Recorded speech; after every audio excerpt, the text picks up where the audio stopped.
자, 우리 교재 94쪽 펴시면 되고요. 이제 출제 유형 10 해가지고요. 화법과 작문 해가서 우리 독서 유형도 오늘 마무리하겠습니다. 그죠? 예, 마무리할 거고요.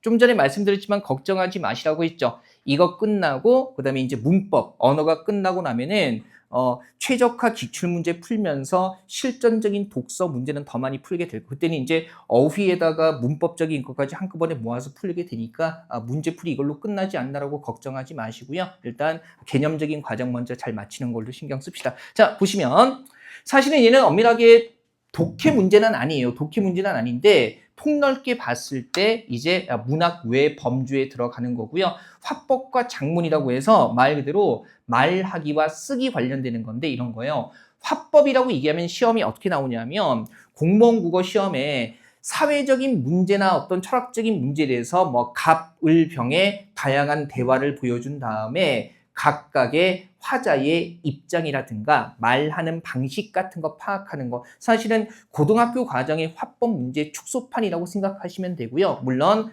화법의 제재 그러니까 그런 대화나 토론이 나왔을 때 제재 자체는 조금 더 사회적인 문제나 아니면 공적 관심사와 관련된 것들이 출제가 되는 거고요. 작문이라는 것은 말 그대로 쓰기와 관련이 되는 거죠. 그러면 쓰기라는 건 뭐냐면 우리 왜 특히 시험에 나오는 건 개요표 수정하는 거. 그래서 일정 조건을 준 다음에 이를테면은 서론에는 이론 내용 쓰고 본론에는 이론 내용 쓰고 결론에는 이론 내용을 쓰겠다라는 개요표에 맞춰서 상위 항목과 하위 항목 여부의 하위 항목의 일치 여부를 따지는 거 아니면 내용을 수정하는 거. 그다음에 작문에서 또 한 가지 나오는 게 고쳐쓰기예요. 다만 고쳐쓰기가 문법적으로 띄어쓰기라든가 맞춤법을 물어보는 게 아니라 전체 내용 흐름에 맞춰서 내용의 흐름에서 벗어나는 것들을 적절한 내용으로 수정하는 것. 즉 문법적인 측면보다는 철저하게 내용적인 측면에 초점 맞춰서 출제가 되기 때문에 이런 것은요. 개념 정리보다는 꾸준한 훈련이 필요한 부분이기는 합니다. 다만 이제 기본적인 방법 정도는 알고 훈련을 해야겠죠. 자, 보세요. 첫 번째 전략 보시면 화법 이렇게 나와 있어요. 그래서 제시문에 드러난 발화자, 발화자는 말하는 사람이 얘기하는 거죠. 발화자의 발화 내용, 그다음에 입장과 태도, 뭐 특정 사안에 대해서 찬성하는지 반대하는지 이런 거 얘기하는 거죠. 그다음에 말하기 방식을 정리하고 선택지에서 서술한 내용과의 일치 여부를 파악해야 합니다. 특히 대립되는 관점이 드러나는 경우가 많아요. 토론 지문을 많이 다루기 때문에 그러면 그럴 때는 같은 범주에 속하는 사람들 도식화해서 묶을 수 있어야겠습니다. 다만 글의 호흡이 짧기 때문에 반대되는 입장, 대립되는 입장 파악하는 게 어렵지는 않을 거예요. 그죠? 한번 보시고요. 자, 여러분 눈을 뜨세요. 우리가 일주일에 전체 수업 시간은 조금 적은데 한 번 할 때 현장처럼 이렇게 4시간 정도 하고 끝나는 게 아니라 5시간 좀 남짓하기 때문에 그죠? 좀 힘들 수는 있는데 눈을 뜨시고 힘을 내시고 크지도 않은 눈을 반쯤 감고 있으면 그죠? 예. 정신 차려. 그죠? 정신 차리고. 자, 정신 차리시고. 자, 봅시다. 그러면 첫 번째 문제. 대화를 분석한 내용으로 적절한 거. 이것도 뭐 긍정, 부정형으로 문제 나오겠죠? 자, 지금 보니까 주로 말하기 방식들 물어보고 있고요. 한번 가보죠. 갑. 전염병이 창궐했을 때 마스크 착용하는 것은 당연한 일인데 그것을 거부하는 사람이 있다니 이해가 안 돼. 그죠? 사회적인 문제죠. 그랬더니 마스크 착용을 거부하는 사람들 비난하지 말고 왜 그러는지 이유를 파악해야 돼. 그랬더니 병이 개인의 자유가 가장 존중받아야 하는 기본권이라고 생각하기 때문일 거야. 그랬더니 자유로운 선택의 생명을 위협하면 제한하는 것이 보편적 상식 아닐까? 맞아. 개인이 모여 공동체를 이루는데 나의 자유만을 고집하면 사회는 극단적 이기주의에 빠져 붕괴하고 말 거야. 그랬더니 의리 다시 마스크를 쓰지 않는 행위를 윤리적 차원에서만 접근하지 말고 문화적 차원에서도 고려할 필요가 있다. 왜냐하면 어떤 사회에서는 얼굴 가리는 것이 범죄 징표로 인식되기도 해 라고 얘기하고 있어요. 그러면 보세요. 1번에 화제에 대해 남들과 다른 측면에서 탐색하는 사람이 있다. 너무 직접적이지 않나요? 그래서 대놓고 뭡니까? 윤리적 차원에서만 접근하지 말고 문화적 차원에서도 이게 바로 뭐예요? 다른 측면에서 탐색하는 거죠. 을을 두고 이야기하는 거예요. 그래서 사실은 이런 화법 문제가 많이 어렵지는 않습니다. 다만 이런 화법에서 다루는 제재 자체가 조금 어려운 것이 나올 수도 있어요. 실제로. 그다음에 나머지 한번 걸러보죠. 2번에 자신의 의견이 반박되자 질문을 던져서 화제를 전환하는 사람이 있다는 거. 물론 갑 같은 경우에 그죠? 그 사람들은 개인의 자유가 존중받아야 하는 기본권이라고 생각하기 때문일 거예요. 그랬더니만 아니 그런 선택이 생명을 위협한다면 해서 보편적 상식 아닐까라고 질문을 던지고 있기는 한데 조심해야 되는 게 질문을 던져서 뭐를 전환하지는 않아요. 화제를 전환하지는 않습니다. 그죠? 계속 마스크 쓰는 것의 문제를 얘기하고 있기 때문에 화제가 전환되는, 이야기의 소재가 전환되는 건 아니죠. 그 다음에 3번에 대화가 진행되면서 논점에 대한 찬반 입장이 바뀌는 사람 없어요. 그죠? 입장 바뀌는 사람 없고요. 없는데 어쩔 거예요, 이거. 그 다음에 사례의 공통점을 종합해서 자신의 주장을 강화하는 사람이 있다. 사례의 공통점을 종합하려면 이런 사례, 이런 사례, 이런 사례가 있는데 이 사례에서 모두 공통적으로 이걸 발견할 수 있어라는 내용 정리가 돼야 돼요. 그죠? 근데 그런 공통점 종합하는 거 있어요, 없어요? 없죠. 그래서 복잡하지 않은 문제입니다. 사실 이런 화법 같은 경우는요, 점수를 좀 확보해야 되는 부분이에요. 확보해야 되는 부분이고요. 그다음에 2번 보면 이제 이게 작문과 관련해서 개요를 작성하고, 개요라는 건 그래서 어떤 내용을 다룰지 간단하게 표로 정리한 것을 우리가 개요라고 얘기를 합니다. 그래서 일단 보통은 지침이 있기도 하고 없기도 한데요. 글 고치는 방향, 지침이 있는 경우에는요.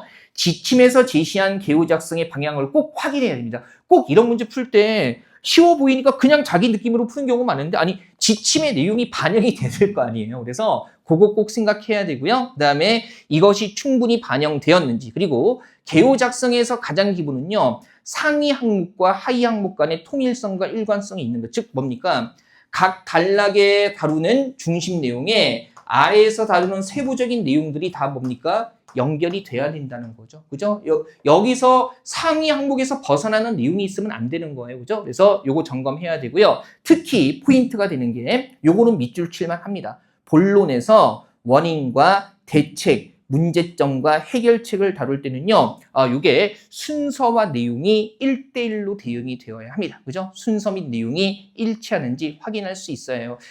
대다수의 개요 문제가 본론의 원인과 대책, 문제점과 해결책 간의 순서 내용의 일치 여부를 따지는 부분에서 답이 나오는 경우가 많기 때문에, 그러면 지침 어려운 내용 없으니까 한번 볼게요.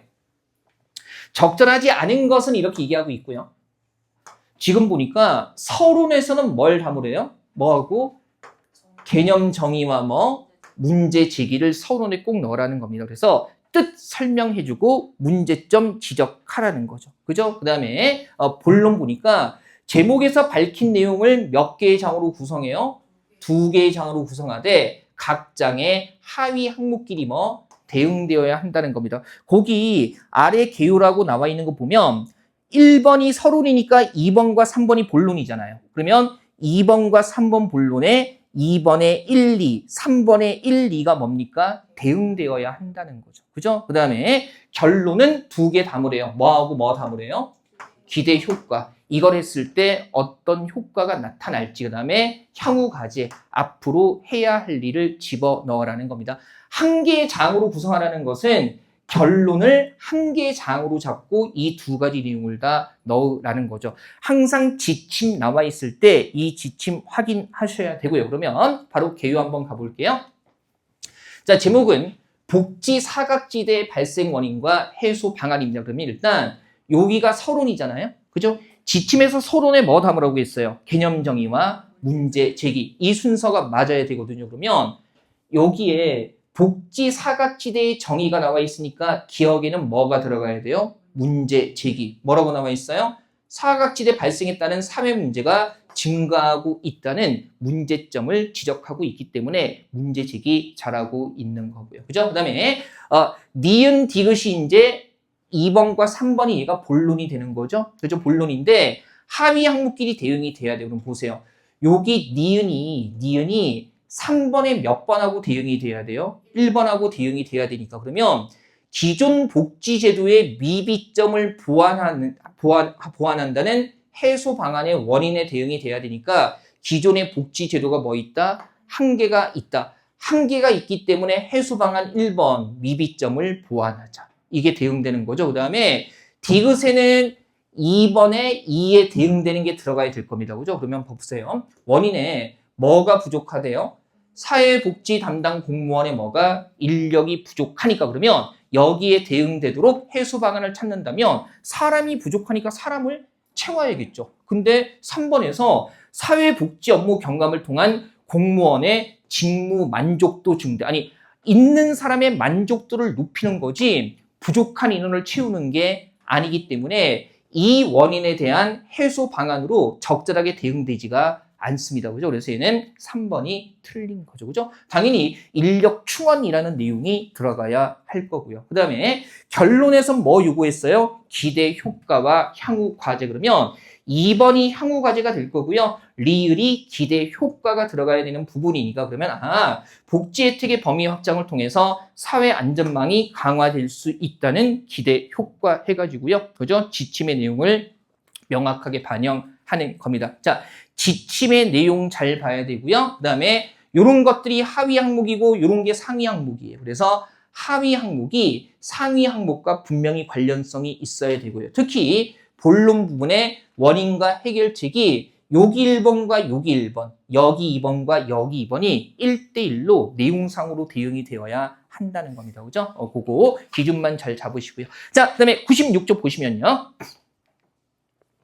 3번 해가지고요. 이것도 이제 장문 범주인데 고쳐쓰기예요. 고쳐쓰기. 장문 과정에서 일반적으로 얘기하는. 자, 그래서 제시문의 주제에 따른 통일성과 문맥에 따른 일관성이 있도록 수정해야 하고요. 특히 이런 문제 풀 때요. 보세요.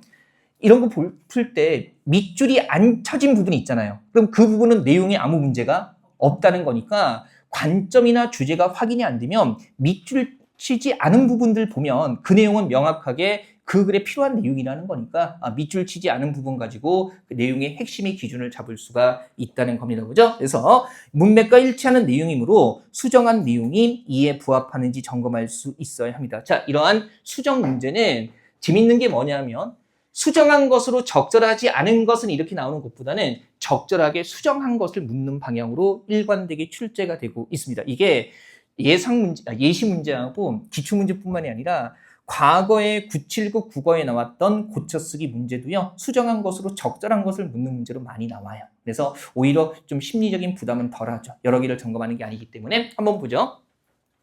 수명을 늘릴 수 있는 밑줄 안 친 부분도 봐야 되죠. 여러 방법 중 가장 좋은 방법은 노화 문제를 해결하는 것이다. 이 방법은 인간이 젊고 건강한 상태로 수명을 연장할 수 있다는 점에서 늙고 병든 상태에서 단순히 죽음의 시간을 뒤로 미룬다는 거죠. 기존 발상과 근본적으로 다르다. 근데 기억은 사실을 고칠 필요가 있어요, 없어요? 없죠. 그죠?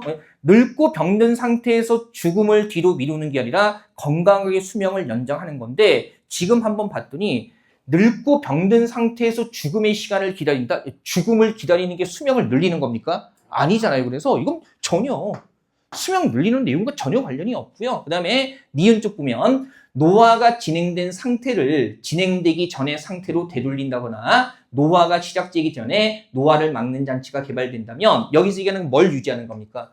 젊음을 유지한 채 수명을 늘리는 건데 2번은 보니까 지금 장난합니까?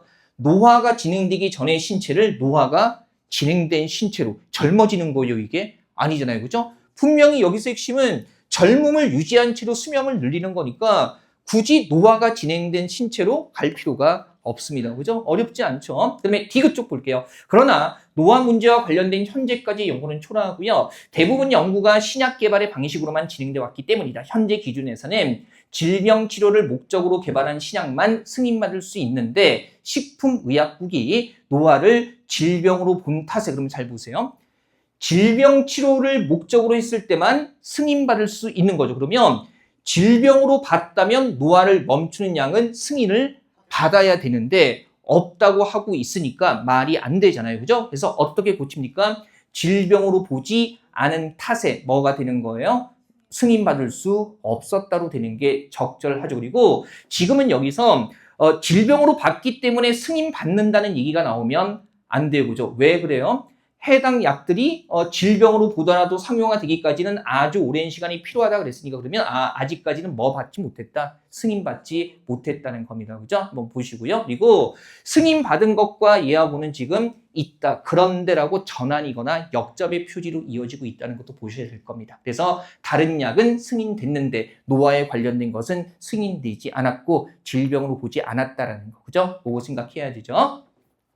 이건 가장 많이 택한 오답받아는 쭉 한번 볼게요. 그게 큰 의미가 없어서. 그런데 노화 문제는 발전을 거듭하고 있는 인공지능 덕분에 신약 개발과는 다른 방식으로 극복될 수 있을지 모른다. 일반 사람들에 비해서 노화가 더디게 진행되는 사람들의 유전자 자료를 데이터화하면 그들에게서 노화를 지연시키는 특징을 추출할 수 있고 그런 방식으로 뭘 막는 겁니까? 노화를 막을 수 있다는 거죠. 그래서 이 맥락이 어긋나지 않습니다. 4번처럼 노화가 더디게 진행되는 사람들의 유전자 자료를 데이터하면 그들에게서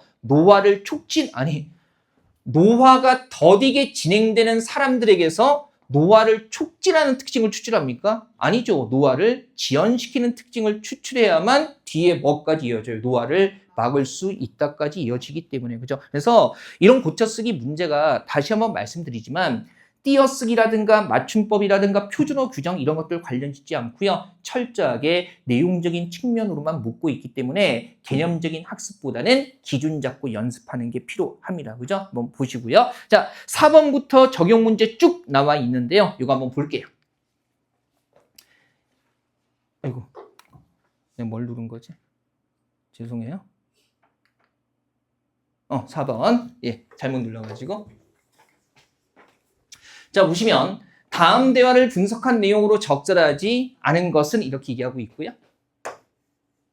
그죠? 그러면 이걸 우리 되게 그 딜레마적 상황으로 많이 언급되는 거 아닙니까? 그죠? 예, 그래서 이번에 시험에도 나오기도 했었고. 그래서 선로에 5명의 인부가 일하고 있고 기차를 피할 시간적 여유는 없고, 그죠? 그러면 선로를 변경하면 스위치 눌러서 인부 대신에 다른 선로에 있는 한 사람이 죽게 되는데 이 선택의 딜레마 상황에서 너희들은 어떻게 할 거야? 그랬더니 소연이 입장, 이런 경우엔 행위에 따른 결과가 선택의 기준이 돼. 결과가 기준이 되기 때문에 나는 뭐해서 스위치를 뭐해서 눌러서 한 명이 죽더라도 5명을 살리는 선택을 할 거야 라는 거고요. 그래서 행위에 따른 결과니까 결과적으로 몇 명이 죽었냐가 중요하기 때문에 뭡니까? 어떤 선택? 눌러서 한 명이 죽는 선택을 한대요. 그리고 5명을 살리고 이랬더니 은주는요. 행위에 따른 결과보다 은주는 어디에 초점을 맞춘대요? 도덕성에. 그죠? 뭐 처음과 나중이니까 결과 중심 도덕성이죠. 그래서 행위 자체의 도덕성을 따진다면 스위치를 눌러서 사람을 죽이는 것과 아무것도 하지 않고 죽게 내버려두는 것 중에 당연히 살인에 해당하는 전자가 더 나쁘지. 그러면 도덕성을 기준에 둔다면 뭐 하는 겁니까? 아무것도 하지 않는 거. 이게 낫다는 거죠. 그죠? 그 다음에 보은이가 나도 그렇게 생각해 라고 하면서 얘도 누구하고 입장이 똑같아요? 은주와 똑같아요. 그죠? 그래서 스위치를 누르면 살인이고 누르지 않으면 방관일 텐데 법적인 측면에서 보더라도 전자는 후자보다 무겁게 처벌되잖아. 게다가 보은이에게는 생명의 가치는 수령할 수 없다라는 얘기도 하고 있고요. 그다음에 마지막 영민이 같은 경우는 생명의 가치를 수령할 수 없다는 데는 나도 동의해. 그래서 이 부분은 영민이 동의하고 있고요. 하지만 지금처럼 불가피한 선택의 상황에서 무엇보다 우선해야 할 것은 명확한 기준을 세우는 일이고 나는 이 상황에서 어떻게 하면 죽는 사람의 수를 최소화하는가 그러면 영민이 같은 경우는 죽는 사람의 수를 최소화한다는 거니까 누구의 선택?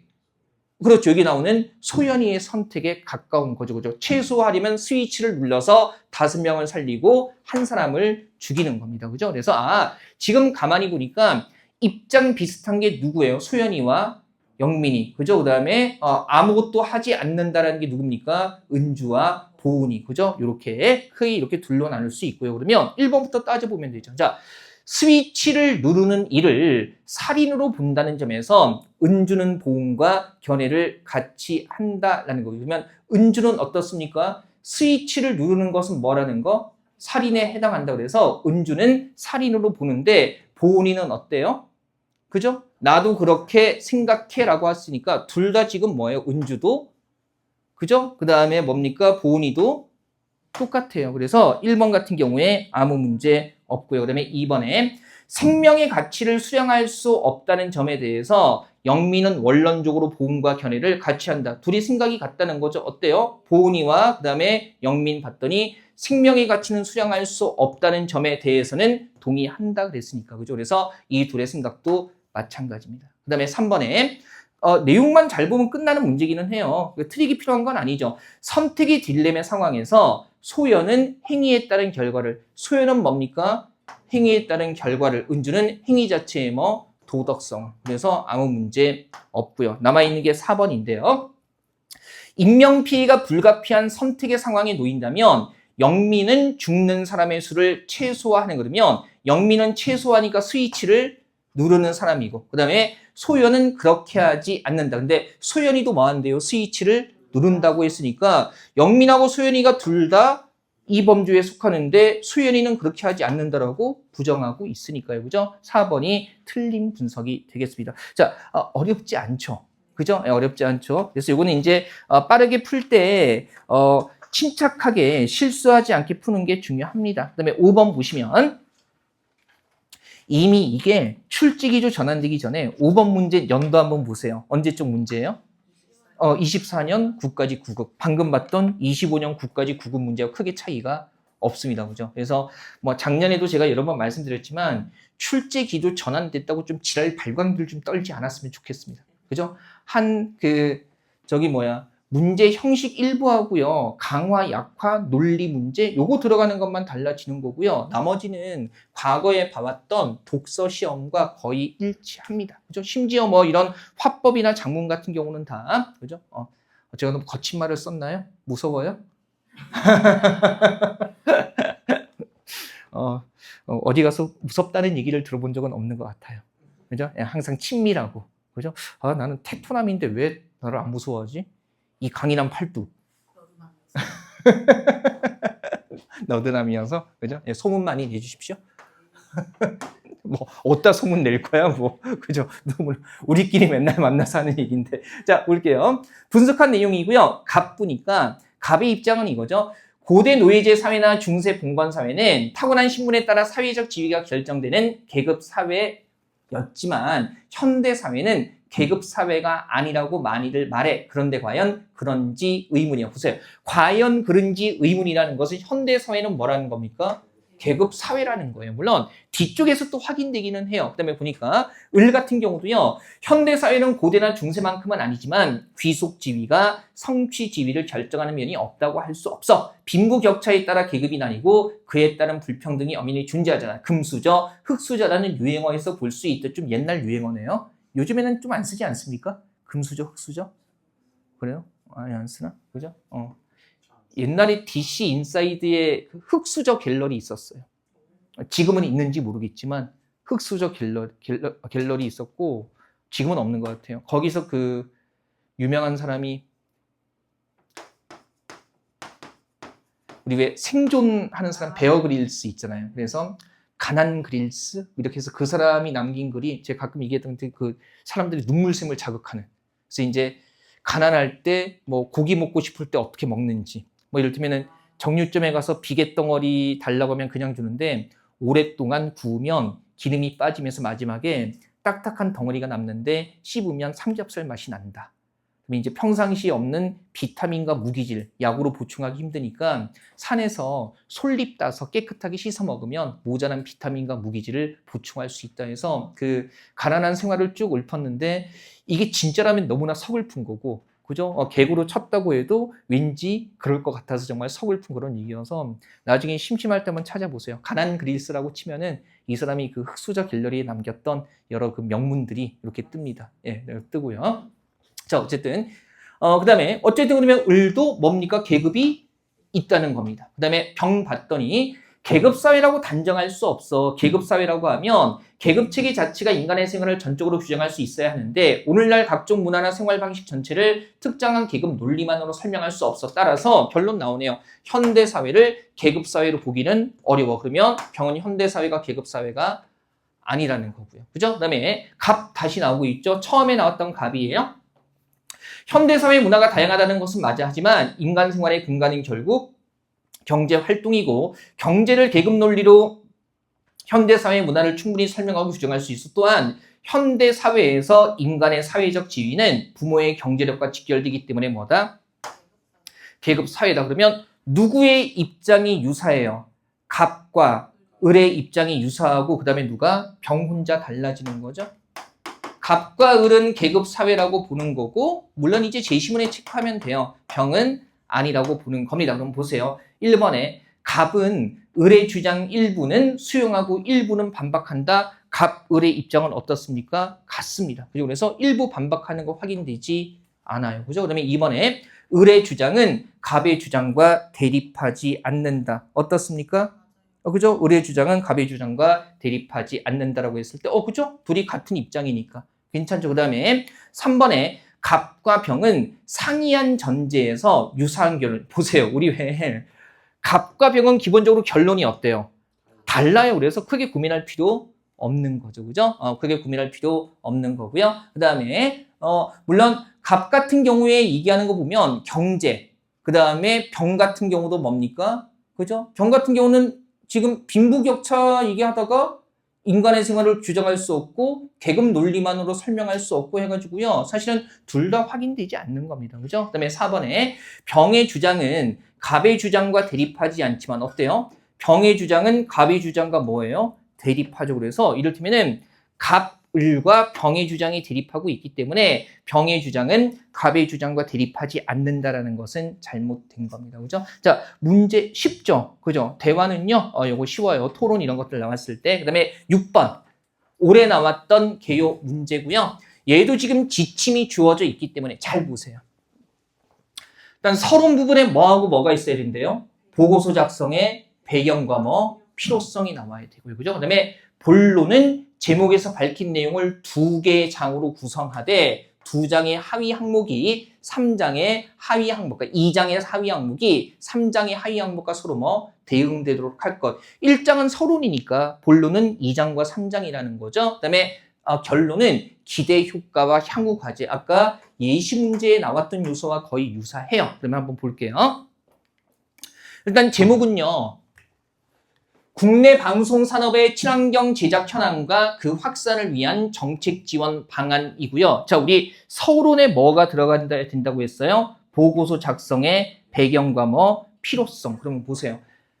방송 산업의 정체가 변화했다가 배경일 거고 가에는 뭐가요? 필요성이 들어가야 되는데 국내 방송 산업의 친환경 제작 전략의 필요성 언급하고 있으니까 조건에 맞는 거예요. 그죠? 그다음에 2장과 3장의 하위 항목이라면 2장의 하위 항목, 3장의 하위 항목이 되는 거죠. 요게 대응되도록 한다. 그럼 보세요. 일단 이 나가 1번 국내 방송 산업의 특성을 반영한 친환경 제작 지침의 마련이니까 그러면 여기에 대응되는 현황이 뭐예요?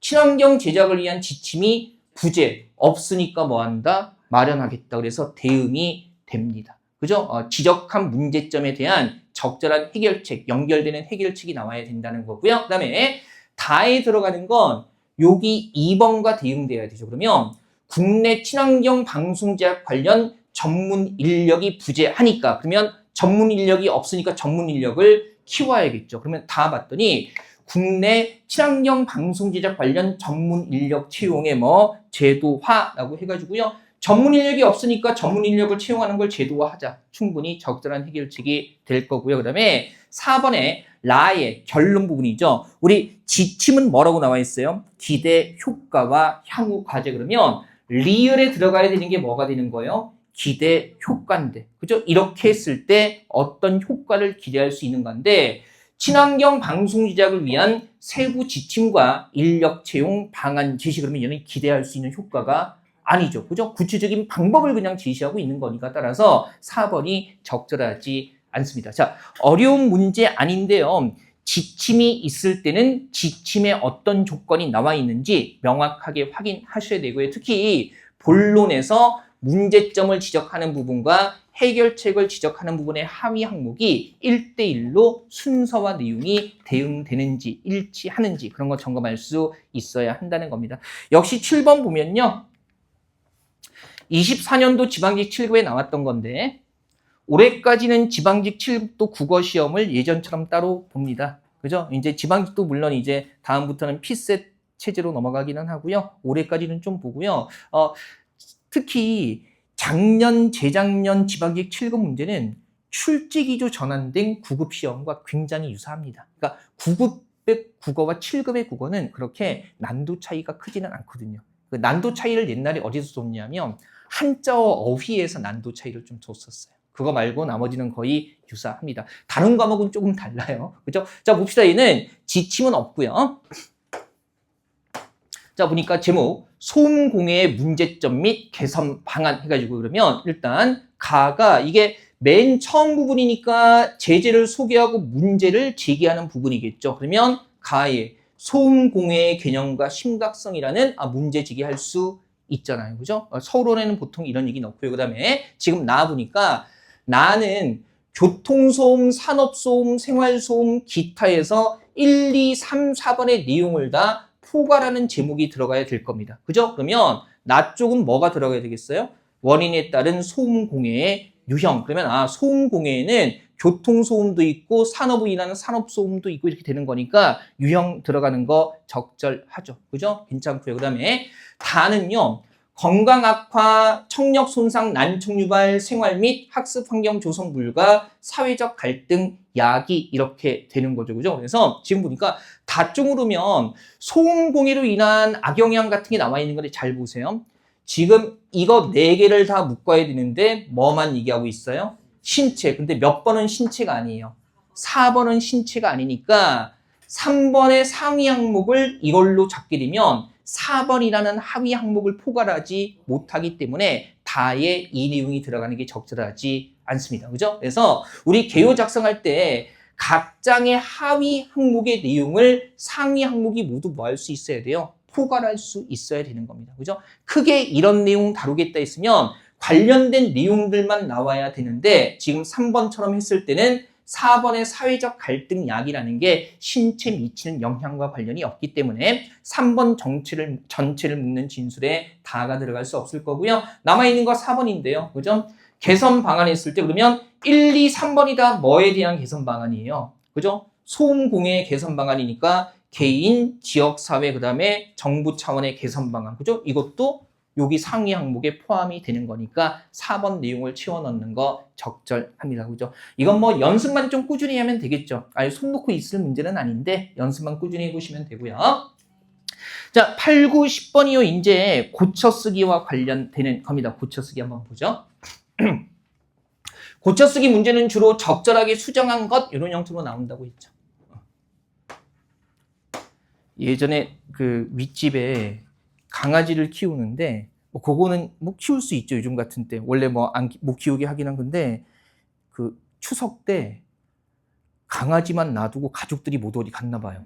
그래서 강아지가 혼자 또 이렇게 테라스에 묶여 있는 것 같더라고요. 그래서 막 계속 아무도 없으니까 뭐 물 어떻게 됐는지는 모르겠고 막 계속 막 짖고 막 새벽에 막 애가 외로우니까 울고 그러는데 시끄러운 건 둘째치고 너무 불쌍한 거예요. 그래가지고 위에 사람도 없고 모르니까 근데 제가 한번 너무 걱정돼서 이틀 동안 그러니까 그래도 저기 동물 키울 때 막 키우면 안 되잖아요. 그것도 생명인데. 그래서 저도 집에서 우리 저기 다년이다 거북이 정말 소중하게 돌보거든요. 때로는 막 똥 치우고 그럴 때 막 거의 동물원 냄새 나요. 한 마리인데. 근데 그래 생명인데 얘도 쾌적한 환경에서 살 권리가 있지. 뭐 지가 싼 똥이지만 얼마나 힘들겠어 이러면서 저기 피톤치드 뿌려서 막 하고 이렇게 막 똥도 닦아주고 막 이렇게 몸도 또 잘못 만지면 또 얘 다칠까봐 부드러운 솔로 이렇게 등딱지하고 배 닦아줘야 되거든요. 그래서 이렇게 닦아주고 발도 이렇게 조심조심 닦아주고 하는데 위에 너무나 그래가지고 이틀 동안 뭐 어떻게 했는지 너무 마음이 그래서 올라가 봤는데 세상에 그 집 대문 앞에 포스트잇이 대문에 꽉 차 있는 거야. 그러니까 막상 저는 바로 아랫집인데도 그냥 강아지가 불쌍해 이러고 그냥 뭐 하루 이틀 참자 이러고 있는데 이미 옆동 위 아래 막 떨어진 데에서 그 집 현관 대문이 여기에 처음부터 끝까지 포스트잇 빽빽하게 붙여 있는데 그냥 이렇게 써 있으면 읽게 되잖아요. 근데 뭐 이렇게 하시면 안 돼요라는 고운 말부터 숫자 계열, 동물 계열 이런 거 막 붙어 있는데 근데 놀라운 건 그렇게 돌아오고 나서 2주 있다가 이사 가더라고요. 네, 그죠? 2주 있다가 이사 가더라고요. 그러니까 동물은 그렇게 키우면 그죠? 좀 책임질 수 있게 키워야 되죠. 하긴 뭐 저희 거북이 단연이다가 저보다도 오래 살 것 같기는 합니다. 평균 수명 46년. 이제 7살이거든요. 그죠? 그러면 앞으로 40년은 더 산다는 건데 저보다도 오래 버틸 것 같아요. 자, 보죠. 요건 이제 랑그와 파롤 얘기하고 있는데요. 딱 두 가지로 얘기하고 있네요. 자, 보니까 뭐예요? 랑그는 내재되어 있는 추상적인 언어 모습이고, 그 다음에 언어 공동체가 공유하는 기호 체계래요. 반면에, 자, 파롤이라는 것은 추상적인 게 아니라 구체적인 언어의 모습이고요. 랑그를 사용하는 개인적인 행위라는 겁니다. 그죠? 그래서 보시고요. 그 다음에 언어학자들은 흔히 랑그를 악보에 비유하고 파롤을 실제 연주에 비유하곤 하는데, 잘 봐야 돼. 뒤에 내용 보라고, 이런 거. 악보는 고정돼 있지만 실제 연주는 사람에 따라 달라진다. 그럼 보세요. 랑그는 공유하고 있는 기호책이니까 고정돼 있는 게 맞죠? 랑그는 언어 공동체가 공유하고 있는 기호책이니까 공유하는 기호의 방식은 뭡니까? 공유하고 있는, 어디 갔어? 그죠? 고정되어 있는 게 맞잖아요. 이거 밑줄 안 쳤으니까 이건 맞는 거. 그러면 랑그는 악보예요, 연주예요? 하나의 기호체계, 약속된 기호체계니까 당연히 어디에 들어가요? 랑그는 악보가 될 거고, 그 다음에 파롤이라는 것은 뭡니까? 개인적인 행위, 그리고 실제 연주는 사람에 따라 달라진다. 그러면 사람에 따라 달라지는 게 개인적인 행위니까 실제 연주는 뭐가 되는 게 맞겠어요? 파롤이 되는 게 맞는 거죠. 그죠? 이건 조금 생각해야 되죠. 그러니까 랑글은 여러 상황에도 불구하고 변하지 않고 기본을 이루는 언어의 본질적인 모습에 해당된다. 본질적인 모습이라는 게 뭡니까? 내재되어 있는 기호책이라는 거잖아요. 그리고 악보는 상황 자체에 따라 달라지는 게 아니죠. 연주가 달라지는 거니까 디귿, 니은 자체도 맞아요. 그 다음에 한편 책상이라는 단어를 발음할 때 사람마다 발음되는 소리는 다르기 때문에 사람마다 발음되는 소리는 다르다라는 게 뭡니까? 개인적인 행위, 사람 따라 달라지는 거. 그래서 여기서 실제로 발음되는 제각각의 소리값은 뭐가 되는 게 맞아요? 파롤이 되는 게 맞습니다. 그래서 기역, 니은, 디귿은 다 맞기 때문에 1, 2, 3번처럼 바꿀 필요는 없어요. 그죠? 랑그가 머릿속에 있는 체계, 파롤이라는 것은 실제 의사소통 위해서 말하는 개인적인 행위니까 기역, 니은, 디귿은 아무 문제가 없고요. 그러면 마지막 문단, 랑그와 파롤 비슷한 개념으로 언어 능력과 언어 수행이 있는데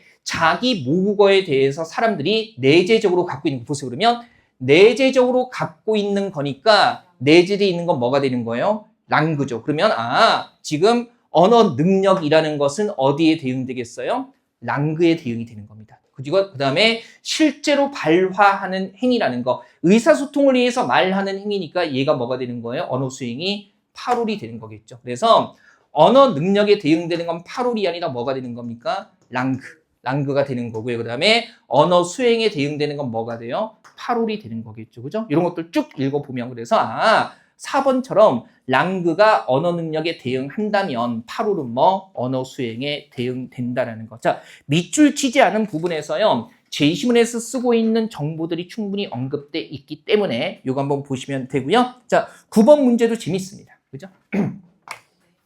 보통 저는 이런 문제 읽을 때 그냥 선택지하고 비교 안 하고요. 쭉 읽었을 때 이상한 거 발견하고 선택지로 넘어갑니다. 그러니까 기역, 니은 이렇게 보기보다는 쭉 내용 흐름 보면서 읽다가 이거 갑자기 딴 얘기 하는데 그렇게 보고서는 선택지에서 제대로 고쳤는지 확인하기도 하는데 그게 불편하면 양쪽으로 비교해 보셔도 돼요. 보세요. 소리는 보통 귀로 듣는다고 생각한다. 그렇지만 앰프에서 강력한 저음이 흘러나오는 것을 듣고 몸이 흔들리는 것을 경험할 때 얼마짜리 스피커를 써야 이걸 알 수 있는 거죠? 자, 우리는 소리를 몸으로 느낀다고 생각하기도 한다. 제가 경험해 보지 못한 거네요. 그죠? 이런 정도로는 이거 노래방 돼요. MR 기능이 있어요. 그죠? 근데 기분 좋을 때 한번 랩 한번 해줄게요. 여러분들 졸고 그럴 때, 그죠? 예. 한 내년 한 8월쯤에 여러분들 떠나고 나서, 그죠? 자, 그다음에 가청 주파수 대역의 가청이라는 게 소리가 들린다는 얘기겠죠. 20Hz보다 낮은 주파수의 진동이 발생하면 우리의 몸은 흔들리지만 귀로는 아무것도 듣지 못한다. 근데 밑줄 안 친 부분 뭐라고요? 이 들리지 않는 진동이라는 거. 그러면 들리지 않는 진동, 흔들리지만 아무것도 듣지 못하는데 이것을 들리지 않는 진동이라고 하고 있으니까 기억 내용 바꾸면 돼요, 안 돼요? 안 되죠. 밑줄 안 친 이 부분에서 바로 앞에 거 가리키고 있거든요. 그 다음에 초저주파음이라고 부르고 귀에 들리지 않는 진동도 소리로 간주할 수 있다는 생각에서이다라는 거죠. 당연히 들리지 않는 진동도 간주할 수 있기 때문에 뭐가 붙는 거예요? 이라는 말이 붙는 거기 때문에 이것도 바꿀 이유가 없어요. 그죠? 소리로 간주할 수 없다면 뭐라고 했겠어요? 초저주파라고 그냥 끝냈겠죠. 근데 이라고 하고 있으니까. 그죠? 그 다음에 기억, 니은 아무 문제 없어요. 높은 주파수 영역에서도 귀에 들리지 않는 진동이 있다. 그러면 지금 여기서 얘기하는 건 밑줄 안 친 부분, 높은 주파수의 영역에서 들리지 않는 진동이라는 거. 사람은 보통 2만 헤르츠 이상의 진동이 귀에 도달하면 소리로 인식한다. 그래서 가청 주파수 대역의 상한을 넘겨서 더 높은 주파수의 진동이 발생하면 귀에 들리지 않는다. 그러면 여기서는요, 뭐 다루고 있는 거예요? 귀에 들리지 않는 거 다루고 있으니까 그러면 이런 거 2만 헤르츠 이상의 진동은 그저 소리로 인식하지 못한다는 얘기가 돼야겠죠. 여기 앞뒤 맥락으로 봤을 때 그래서 디귿 같은 경우는 2만 헤르츠 이상의 진동이 귀에 도달하면 소리로 인식하지 못한다라고 얘기하는 게 적절할 겁니다. 밑줄 안 친 부분들이 되게 결정적인 힌트가 돼요. 그죠? 그래서 그거 잘 보셔야 되고 그 다음에 3문단 사람과 동물은 가청 주파수 대역이 다른데 동물은 사람에게 들리지 않는 소리를 들을 수 있고 예컨대 우리와 가까이 지내는 개의 경우에 가청 주파수 대역의 하한은 사람과 비슷하지만 5만 헤르츠 진동까지 소리로 인식할 수 있다. 그래서 개는 사람이 듣지 못하는 기척을 알아차린다. 그러면 사람이 듣지 못하는 것을 알아차리는 거니까 개의 가청 주파수 대역이 사람보다 어때요? 넓은 게 맞습니다. 사람은 듣지 못하는 것까지 듣는 거니까 당연히 넓어야지 좁을 수는 없는 거예요. 그죠? 이거 한번 보시고요. 자, 라스트 마지막 문제입니다. 마지막 문제. 자, 제가 걱정하지 마시라는 말씀 다시 드립니다. 그죠? 지금은 독서의 틀을 잡는 거고요. 구체적인 연습은 언어 끝나고 나면은 늦어도 10월 말이나 11월 달에 독서 문제, 좋은 기출문제 중심으로 쫙쫙 많이 풀어나갈 거예요. 너무 걱정하지 마시고요. 그죠? 100문제 풀고선 설마 이걸로 끝이에요? 막 이럴까봐. 그래서 다시 한번 드리는 말씀입니다. 아무 걱정하지 마시고. 제가 스텝 1, 2, 3, 4, 5가 적절하게 균형과 그 다음에 양적인 부분을 고려해서 진행된다는 거 알고 계시잖아요. 그죠? 그래서 믿고 쭉 따라와 주시면 됩니다. 자, 마지막 문제. 역시 적절한 거고요. 얘는 살짝 내용 생각해 봐야 되죠. 자, 봅시다. 우리말 경어법에서 어떤 인물을 높일지 말지를 결정하는 가장 큰 기준은 나이이다. 그런데 나이가 경어법 사용의 중요한 기준이라는 것이라고 나와 있으니까 그러면 앞 내용 그대로 받아서 반복하고 있으니까 기억을 굳이 고칠 필요가 있어요, 없어요? 없죠. 기억 고쳐봤자 어떤 인물을 높일지 말지를 결정하는 가장 큰 기준은 나이 차이이다. 아니 이렇게 쓰나 크게 차이가 없기 때문에 맞는 듯 고칠 필요는 없고요. 게다가 뒤에 이어지는 문장이 그런데 나이가 중요한 기준이라는 것이 이렇게 나와 있기 때문에 손 안 대도 돼요. 나이 차이에 따라 경어법을 사용한다는 것만을 의미하는 것은 아니다 그랬으니까 오히려 이렇게 바꾸면 안 되겠네. 그죠? 그 다음에 화자와 청자의 절대적인 나이도 경어법 사용에 영향을 미칠 수 있다. 가령 어려서는 반말을 쓰던 사람들이 어느 정도 나이를 먹은 이후에 서로 존댓말을 쓰기도 하는 것이다. 이런 거죠. 절대적인 나이라는 것은 이런 거죠. 둘 다 어렸을 때는 이를테면 초등학교 5학년까지는 서로 친하게 반말 쓰다가 성인 돼서 30대가 돼서 만났을 때는 오랜만에 만나서 뻔히 친구지만 서로 멋쓰기도 한다는 거예요. 존댓말을 쓰기도 한다는 거죠. 그래서 두 사람의 나이 차이 말고 각자의 절대적인 나이에 따라서도 경어법, 존댓말을 쓰기도 한다는 겁니다. 그죠? 그리고 지금 보니까 갑자기 반말을 쓰기도 하는 것이다. 아니 경어법 사용에 영향을 미친다는 얘기를 하고 있는 거니까 그러면 반말을 쓰던 사람들이 어느 정도 절대적인 나이를 넘어가면 뭐 쓴다? 존댓말 쓴다는 얘기를 해야겠죠. 그래서 얘는 사실은 비교할 것도 없이 니은까지 맥락 아무 이상 없고요. 그죠? 그 다음에 이 문단 볼게요. 직장에서는 직위가 경어법 결정에 중요한 요인이 된다. 하급자는 직장에서는 분명히 직위가 중요하다고 했어요. 그죠? 자, 하급자는 상급자에게 존대어를 쓰는 것이 원칙이고 직장에서 직위와 나이가 갈등을 일으킬 때는 대개 직위가 더 큰 힘을 발휘한다. 지금 여기서 뭐라고 했어요? 뭐가 중요한 요인? 직위가 중요하다는 것은 나이보다는 뭐가? 직위가 그죠? 더 큰 힘을 발휘한다는 거죠. 뒤쪽에 얘도 보세요. 상급자도 자기보다 연장자인 하급자에게 나이에 맞는 대우를 해주지만 그때 정정함보다 즉 나이 차이에 따른 정정함보다 하급자가 자기보다 나이 어린 상급자를 대하는 그러니까 직위가 높을 때 정정함의 정도가 더 크다. 그러면 나이보다는 뭐가 중요한 요인이 된다? 직위가 중요한 요인이 된다. 뒤에 얘를 순식간에 분석하지 못하더라도요. 이미 언급하고 있는 이 얘기에서 벗어나면 안 되는 거예요. 그죠? 그 다음에 자, 세 번째 문단이죠. 나이나 직위와 같은 요인 외에도 유대도 우리말에서 경어법 결정의 요인이다. 서로 존댓말을 하다가 친해지면 반말하는 사이로 바뀌는 것이 그 예이다. 일상에서 반대 경우도 있죠. 그죠? 서로 반말하다가 존댓말 쓰게 되면 뭡니까? 유대감이 없어지는 거고 거리감이 생기는 겁니다. 그죠? 제가 20대 때 많이 겪었던 거죠. 그죠? 기트 오빠 밥 먹었어? 막 이렇게 부르는 후배가 혹시 얘가 막 이러고 있다가 그죠? 근데 막 이렇게 기태가 누구 좋아한다 소문나면 얘가 그 얘기를 어디서 들었는지 기태 선배 식사하셨습니까? 그죠? 너와 나와의 썸을 머리부터 발끝까지 철저하게 부정해 주겠다는 걸 존댓말로 보여주는 거죠. 그죠?